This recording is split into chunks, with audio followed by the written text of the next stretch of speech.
जब खून से सनी सफेद दुपट्टा हवेली की छत पर लहराया, तब किसी ने भी सोचा नहीं था कि यह केवल मौत की आहट नहीं, बल्कि एक अमर श्राप की वापसी है। यह श्राप जो सैकड़ों सालों से सोया पड़ा था, अब जाग चुका था। राजस्थान का एक छोटा सा कस्बा सांवरगढ़, यह जगह देखने में साधारण लगती थी, पर इसके किले और खंडहर सदियों से रहस्यों को छुपाए बैठे थे। गांव के बुजुर्ग कहते थे कि सांवरगढ़ किला कभी राजाओं का नहीं बल्कि रक्तपाई प्राणियों का घर था। जब भी कोई रात में वहां गया, वापस नहीं लौटा। रात के 12 बजे थे, आसमान में बादल थे, चांद की रोशनी बार बार अंधेरे में छिप जाती थी। पुराने किले के खंडहर में एक लड़की की चीख गूंजी, बचाओ, कोई है, प्लीज। कुछ देर बाद सन्नाटा छा गया और फिर दीवारों पर ताजा खून के छींटे दिखाई दिए। अगली सुबह कॉलेज का स्टूडेंट आदित्य अपने दोस्तों के साथ किले की तरफ गया। आदित्य को हमेशा रहस्यमयी चीजों का शौक था। दीवारों के बीच उसे एक पुरानी किताब मिली, चमड़े के कवर वाली, धूल से ढकी हुई। उस पर लिखा था रक्त संहिता। किताब खोलते ही आदित्य की आंखें चमक उठी। उसमें लिखा जो था, इस पुस्तक को पढ़ेगा वह रात के समय प्यासा जीव बन जाएगा। आदित्य को यह मजाक लगा और उसने पन्ने पलटने शुरू किए, लेकिन जैसे जैसे वह पढ़ता गया, उसकी आंखें लाल होने लगीं और सांसें भारी। रात होते ही आदित्य बेचैन होने लगा। उसे प्यास लग रही थी, मगर पानी पीने पर भी प्यास नहीं बुझी। उसकी धड़कनें तेज हो गईं। वह कॉलेज हॉस्टल के कॉरिडोर में घूम रहा था, तभी उसने देखा उसका रूममेट खिड़की के पास बैठा है। अचानक आदित्य के दिमाग में अजीब आवाज गूंजी, खून खून, सिर्फ खून ही तेरी प्यास बुझा सकता है। आदित्य की आंखें लाल हो गईं और अगले ही पल उसने अपने रूममेट की गर्दन पकड़ ली। चीख गूंजी, आह, फिर सब शांत। सुबह हॉस्टल में हड़कंप मच गया।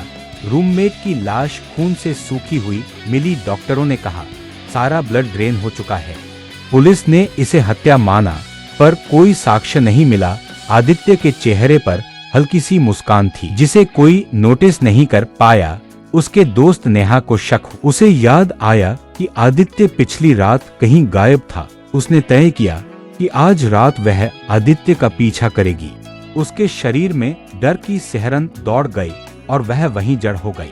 नेहा ने कंधे पर ठंडी सांस महसूस की और उसका दिल जोर जोर से धड़कने लगा।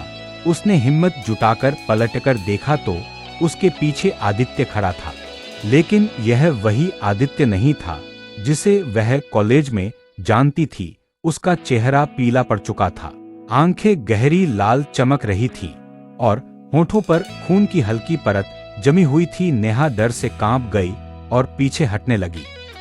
आदित्य, ये तुम क्या कर रहे हो? उसकी आवाज कांप रही थी। आदित्य ने धीमी आवाज में कहा, मुझे अब कुछ समझ नहीं आता।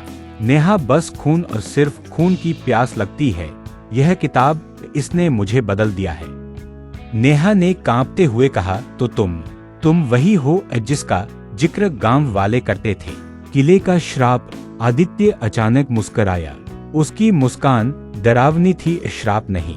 नेहा, ये वरदान है।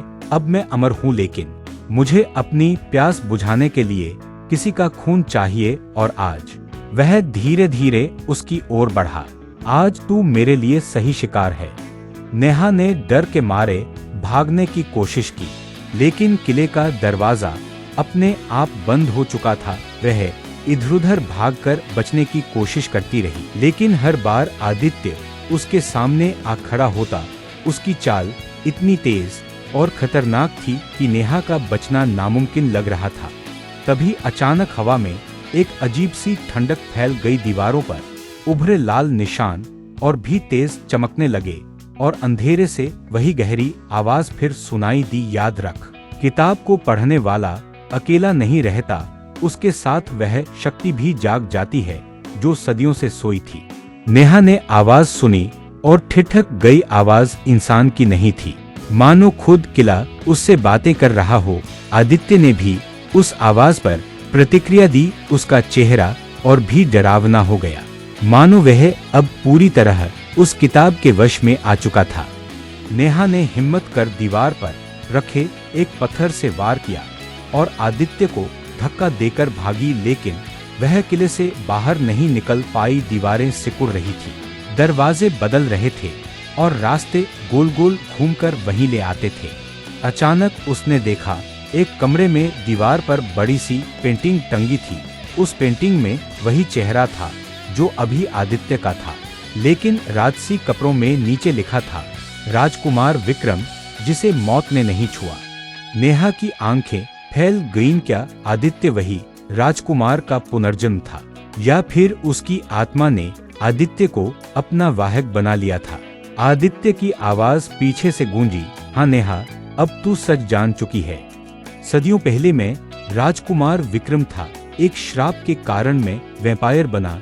यह किला मेरा कारागार था और अब तू मेरी अमरता का हिस्सा बनेगी। नेहा ने आंखें बंद कर ली, लेकिन तभी उसके मन में एक विचार आया। अगर यह श्राप किताब से जुड़ा है तो शायद किताब ही इसका अंत भी है। उसने हिम्मत करके पुस्तक की ओर दौड़ लगाई। आदित्य पीछे पीछे आ रहा था। नेहा ने जल्दी से किताब उठाई और उसके पन्ने फाड़ने लगी। जैसे जैसे पन्ने फटते आदित्य दर्द से चीखता, उसकी त्वचा जलने लगी, उसकी आंखों से खून बहने लगा।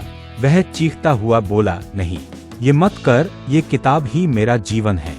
नेहा ने और तेजी से पन्ने फाड़े। किले की दीवारें हिलने लगी, छत से धूल और पत्थर गिरने लगे, पर अचानक किताब के बीच से एक पन्ना चमका और खुद बखुद जलने लगा। आदित्य ने वह पन्ना छीनकर अपने सीने से चिपका लिया। उसका शरीर फिर से ताकतवर हो गया। उसने गरजते हुए कहा, तू मुझे खत्म नहीं कर सकती, क्योंकि मैं अब सिर्फ आदित्य नहीं बल्कि सदियों का प्यासा हूँ। नेहा पीछे हट गई। उसके पैरों के नीचे जमीन दरकने लगी थी, पूरा किला टूटने लगा था। तभी उसने देखा कि पेंटिंग की आंखें चमक उठीं और उसी पेंटिंग से वही गहरी आवाज फिर आई, अगर श्राप को तोड़ना है तो खून से नहीं, बलिदान से होगा। नेहा को कुछ समझ नहीं आया, लेकिन उसके हाथ में अचानक एक लोहे की कील जैसी चीज आई जो दीवार से गिरकर जमीन पर पड़ी थी। आदित्य उसकी ओर बढ़ा और बोला, अब भागने की कोई जगह नहीं, तेरी गर्दन से टपकता खून मुझे अमर कर देगा। नेहा कांपते हुए बोली, अगर अमरता इतनी ही प्यारी है तो ले ले। और अगले ही पल उसने कील अपने हाथ में चुभो दी। खून बहने लगा। आदित्य प्यासा भेड़िए की तरह उस ओर झपटा और खून चाटने लगा, लेकिन तभी उसके चेहरे पर पीड़ा फैल गई। उसने जोर की चीख मारी और पीछे गिर पड़ा। नेहा ने कांपते हुए देखा कि उसका खून आदित्य के लिए जहर बन चुका था। शायद यह बलिदान वही था जिसकी आवाज ने बात की थी। लेकिन इससे पहले कि आदित्य पूरी तरह खत्म हो, वह अचानक उठ खड़ा हुआ। उसकी आंखों में नफरत और भूख पहले से कहीं ज्यादा थी। उसने गुर्राते हुए कहा, तूने मुझे धोखा दिया, लेकिन अब तेरा खून ही मेरा एकमात्र सहारा है। नेहा पीछे हटने लगी। किले की दीवारें गिर रही थीं, छत टूट रही थी, पर आदित्य उसके करीब आता जा रहा था। उसकी परछाई दीवार पर और बड़ी होती जा रही थी, और फिर अचानक सब कुछ अंधेरे में डूब गया। अंधेरा छा गया। न हवा की आवाज थी, न किले के गिरते पत्थरों का शोर। नेहा को लगा जैसे उसका शरीर किसी अजनबी जगह पर खड़ा हो। उसने हाथ बढ़ाकर दीवार छूने की कोशिश की, लेकिन वहां कुछ नहीं था, सिर्फ खालीपन। अचानक उसने महसूस किया कि कोई उसकी ओर बढ़ रहा है। लाल चमकती आंखें धीरे धीरे अंधेरे में उभरने लगीं। आदित्य की परछाई सामने आई, पर अब वह इंसान जैसा नहीं लग रहा था। उसके हाथों की उंगलियां पंजों में बदल चुकी थी, दांत और लंबे हो गए थे, और उसकी चाल किसी शिकारी जानवर जैसी थी। नेहा, उसकी आवाज गूंजी, अब तू मुझे नहीं रोक सकती। तूने मुझे जहर दिया, लेकिन इससे मैं और ताकतवर हो गया हूँ। अब मैं सिर्फ वैम्पायर नहीं रहा, मैं वो हूँ जो कभी खत्म नहीं होगा। नेहा कांप रही थी। उसके शरीर में खून कम हो चुका था। कमजोरी से उसकी टांगें कांप रही थीं, लेकिन उसकी आंखों में अब भी डर से ज्यादा हिम्मत थी। उसने दांत भींचकर कहा, अगर तू सचमुच अमर तो फिर तुझे इंसानियत से डर क्यों लगता है? क्यों तेरा सच किताब के पन्नों में छिपा है? आदित्य अचानक रुक गया। उसके चेहरे पर गुस्से और पीड़ा का अजीब मिश्रण उभरा। उसने गरजकर कहा, क्योंकि मैं इंसान कभी था ही नहीं। मैं सदियों से मौत के साथ खेल रहा हूँ। जिस दिन मुझे धोखा मिला उसी दिन मैंने इंसानियत छोड़ दी। नेहा ने हिम्मत करके पूछा, कैसा धोखा? अचानक चारों तरफ रोशनी की झिलमिलाहट होने लगी, जैसे अंधेरा एक पर्दा था और उसके पीछे कोई दृश्य छिपा था। सामने किले के आंगन का दृश्य उभर आया। राजसी पोशाक में एक जवान राजकुमार खड़ा था और उसके साथ एक लड़की थी, गहनों से सजी, सुंदर और मासूम। आदित्य की आंखों से आंसू बह निकले। उसने धीमी आवाज में कहा, वह मैं था और वह मेरी प्रिया थी। मैं उससे विवाह करना चाहता था, लेकिन दरबार के लोग हमारे प्यार के खिलाफ थे। उन्होंने साजिश की और उसे मेरे सामने ही मार डाला। मैं टूट गया उसी रात। मैंने अमरता की शपथ ली, खून पिया और वैम्पायर बन गया। तब से मैं इस किले में बंधा हूँ। मौत मुझे छू नहीं सकती, लेकिन जिंदगी मुझे मिली नहीं। नेहा का दिल पसीज गया, पर डर अभी भी था। उसने धीरे से कहा, अगर तू इतना ही दुखी है तो दूसरों की जिंदगी क्यों छीनता है? आदित्य की लाल आंखें चमक उठीं, क्योंकि यही मेरी प्यास है, यही मेरे अस्तित्व का सच है। और अब तो मुझे मेरी अधूरी प्यास पूरी करने देगी। नेहा ने पीछे हटना चाहा, लेकिन अचानक उसके पैरों के नीचे जमीन हिल गई। किला फिर से टूटने लगा था। पत्थरों की बौछार हो रही थी। उसने भागने की कोशिश की, मगर आदित्य ने उसका हाथ पकड़ लिया। उसकी पकड़ इतनी मजबूत थी कि नेहा छूट ही नहीं पाई। नेहा, अब भाग मत। तेरी नसों में जो खून दौड़ रहा है वही मेरी मुक्ति है। अगर तू मुझे ये खून दे दे तो मैं इस श्राप से आजाद हो जाऊंगा। नेहा चौंक गई। आजाद? लेकिन अभी तो तूने कहा था कि अमरता तेरा वरदान है। आदित्य की आंखों से दर्द छलक पड़ा। ये वरदान नहीं, यातना है। मैं जीता हूँ पर मर नहीं सकता। मैं देखता हूँ सब बूढ़े हो जाते हैं, मर जाते हैं, और मैं अकेला रह जाता हूँ। तू नहीं समझेगी नेहा, ये अमरता कैद है और तेरे खून में वही शक्ति है जो मुझे या तो मुक्त कर सकती है या हमेशा के लिए दानव बना सकती है। नेहा की सांसें तेज हो गईं। उसे लगा जैसे उसका शरीर दो हिस्सों में बंट गया है। एक हिस्सा भागना चाहता था, दूसरा हिस्सा रहस्य जानना चाहता था।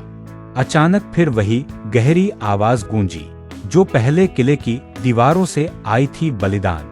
यही कुंजी है, किसी मासूम का बलिदान इस श्राप को तोड़ सकता है। नेहा की आंखें फैल गईं। मतलब अगर मैं मर जाऊं तो तू आजाद हो जाएगा? आदित्य ने चुपचाप उसकी आंखों में देखा। उसकी आंखों में पहली बार शिकारी की भूख नहीं थी, बल्कि इंसानी दर्द था। नेहा का गला सूख गया। वह कांपती आवाज में बोली, अगर मैं तुझे ये बलिदान दूं, तो क्या तू कसम खाता है कि तू और किसी की जान नहीं लेगा? आदित्य ने गहरी सांस ली। मैं कसम खाता हूँ, अगर तू मुझे ये मुक्ति देगी तो मैं किसी को नहीं छोड़ूंगा। औरत ने पास आकर उसका चेहरा छुआ। तू बच सकती है, लेकिन तभी जब तू उसके श्राप को खुद अपने हाथों तोड़े। किताब अधूरी जल चुकी है, पर उसके अंदर जो पन्ना अब भी सुरक्षित है वही उसकी आत्मा से जुड़ा है। अगर वह पन्ना तू खून से नष्ट कर दे तो उसका अंत हो जाए। नेहा की आंखों में उम्मीद की हल्की किरण जगी। उसने कांपते हुए कहा, लेकिन वो पन्ना कहाँ? औरत ने हवा में हाथ घुमाया। अचानक नेहा को महसूस हुआ कि उसके पैरों के नीचे की जमीन बदल गई है। वह फिर से किले के अंदर खड़ी थी, टूटे हुए पत्थरों और गिरी हुई छत के बीच। अचानक पीछे से आदित्य की डरावनी आवाज गूंजी, मैंने कहा था नेहा, तो तुझे मैं ढूंढ ही लूं। नेहा ने मुड़कर देखा। आदित्य का शरीर अब पूरी तरह बदल चुका था। उसकी त्वचा जली हुई लग रही, आंखें खून से भरी थीं और उसके पंजे तेज नुकीले हथियार जैसे हो चुके थे। वह आगे बढ़ा और गरजते हुए बोला, अब न कोई किताब, न कोई श्राप, अब सिर्फ मैं, और तू आज ये खेल खत्म होगा। नेहा कांपते हुए पीछे हटने लगी, लेकिन तभी उसने देखा कि टूटी दीवारों के बीच से वही पन्ना चमक रहा था। वह किताब का बचा हुआ हिस्सा था। नेहा ने हिम्मत करके उसकी ओर दौड़ लगा। आदित्य चीखा, रुक जा, और बिजली की गति से उसके पीछे भागा। नेहा ने पन्ना उठाया। जैसे ही उसने उसे हाथ में लिया, पन्ने पर खून जैसा लाल रंग फैल गया। उस पर खुद ब खुद अक्षर उभरने लगे, अमरता का अंत, सिर्फ मृत्यु की छाया। नेहा ने पन्ना अपने खून से भिगोने की कोशिश की, लेकिन आदित्य ने उसका हाथ पकड़ लिया। उसने गरजते हुए कहा, नहीं, अगर तूने ये किया तो मैं हमेशा के लिए खत्म हो जाऊंगा। क्या तुझे अंदाजा है कि इसका मतलब क्या है? सदियों की ताकत, अमरता, सब खत्म है। नेहा ने गुस्से और आंसुओं के साथ कहा, तेरी अमरता दूसरों की मौत पर टिकी है। तू वरदान नहीं, अभिशाप है। आज यह खत्म हो। उसने अपनी कलाई से खून बहाया और पन्ने पर टपका दिया। पन्ना आग की तरह जलने लगा। आदित्य दर्द से तड़प उठा, उसके शरीर से धुआं निकलने लगा। उसने चीखते हुए कहा, नहीं नेहा, तूने धोखा दिया, मैं तुझसे नफरत करता हूँ। उसकी चीख इतनी भयानक थी कि पूरा किला हिल गया। उसकी त्वचा जलने लगी, आंखें सफेद हो गईं और उसका शरीर राख में बदलने लगा। नेहा ने देखा आदित्य का चेहरा आखिरी बार इंसान जैसा हुआ। उसने धीमी आवाज में कहा, धन्यवाद, तूने मुझे मुक्ति दी। और फिर उसका शरीर राख होकर हवा में उड़ गया। किला ढह गया, हर तरफ सिर्फ धूल और सन्नाटा रह गया। नेहा वहीं बैठी रो रही थी, उसकी सांसें भारी, आंखें आंसुओं से भीगी हुईं। उसे लगा जैसे उसका शरीर और आत्मा दोनों टूट चुके हैं। लेकिन अचानक हवा फिर से ठंडी हो गई। वही औरत प्रकट हुई जिसने पहले उसे रास्ता दिखाया था। उसने नेहा से कहा, तूने श्राप को तोड़ा है, पर याद रख, श्राप कभी पूरी तरह खत्म नहीं होता, उसकी परछाई हमेशा बाकी रहती। नेहा ने कांपते हुए पूछा, मतलब अब भी खतरा है? औरत ने मुस्कुराकर कहा, अभी नहीं, लेकिन जब भी लाल चांद उगेगा, राख से कोई नया रूप जन्म लेगा, और तब शायद तुझे फिर लड़ना पड़े। नेहा के शरीर में सिहरन दौड़ गई। उसने आसमान की ओर देखा। बादलों के बीच से चांद निकल आया था, लेकिन उसकी रोशनी में हल्की सी लाल परछाई तैर रही थी। नेहा सूख गए। उसे लगा जैसे किसी ने कान में फुसफुसाया, ये अंत नहीं, ये शुरुआत है। वह कांप उठी। नेहा गांव लौट आई। सबने उसे जिंदा देखकर राहत की सांस ली, लेकिन उसकी आंखों में हमेशा डर बना रहा। रात को जब वह आईने में तो उसे अपनी गर्दन पर 2 छोटे छोटे दांतों के निशान दिखाई देते, और हर बार हवा में वही आवाज गूंजती, तेरा खून अभी भी मेरा है।